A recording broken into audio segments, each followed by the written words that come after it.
Hi, I'm Lynn Scheerger, and I am sitting in my daughter's bedroom right now because it's the only quiet place in the house, so I can make this video about writing books. And I want to talk to you a little bit about some writing prompts you can use at home if you're home for a period of time over the next few weeks. So one of the things that you often hear about with writing is the idea of write what you know as a prompt. And I wanted to change that a little bit and propose that we call it something different. So instead of saying write what you know, I like to think of it a little bit differently. And I say be inspired by what you know, what you see, and what you think. I use this technique in my writing, and I wanted to share a little bit about this with you so that you can practice it at home. So here's some examples of the different books that I've written. These are all books for young readers. I also write young adult novels, which I don't have here.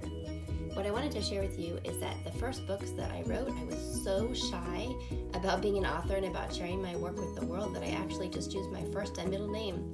And then as time went on, I decided to use my full name. So you can see my earlier books have Lynn as the author, and as I get to be a little bit braver in my writing career, I've got my full name on there. I'm not sure if any of you guys can relate to feel a little bit shy about sharing your writing with other people, but that's definitely me. And thank goodness I warmed up a little bit. So I wanted to focus a little bit on the idea for Mitzvah Pizza. This is actually inspired by a real life pizza place. I saw a clip from the Ellen Show about this amazing man named Mason Wortman. He owns a pizza shop in Philadelphia called Rosa's Fresh Pizza. And in this shop, you can go into the shop and buy a piece of pizza for $1. And you can also buy a piece of pizza for somebody else and pay it forward.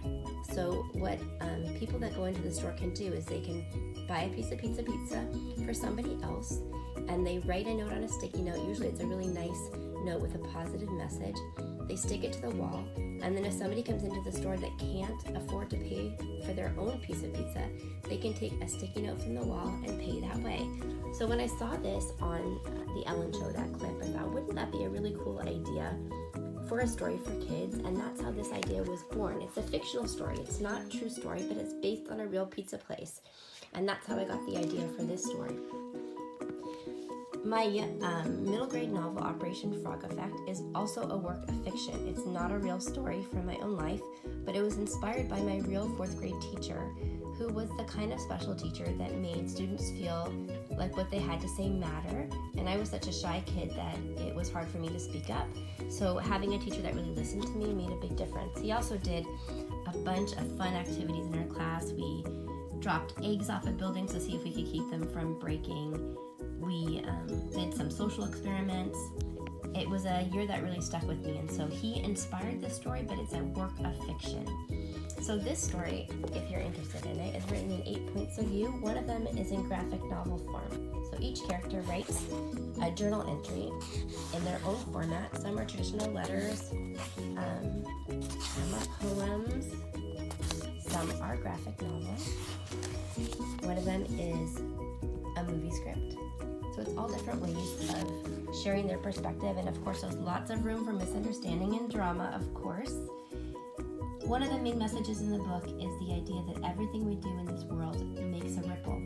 It can impact people in positive or negative ways, so I encourage you to make positive ripples in the world.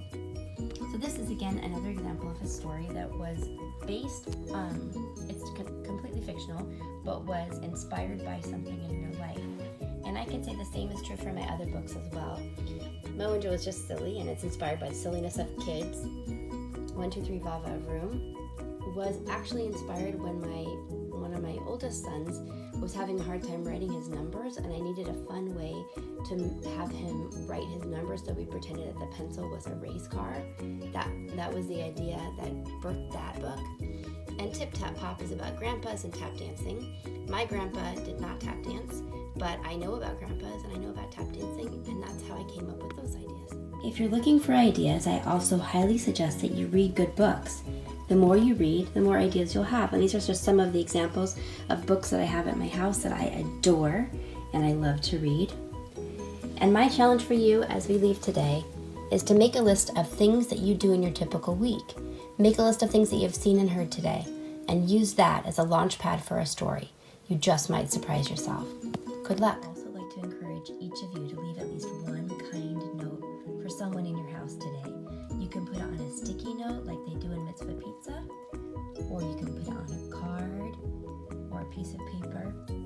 one kind note for somebody in your house, and you can do more. Of course, you can leave lots and lots of kind notes if you like.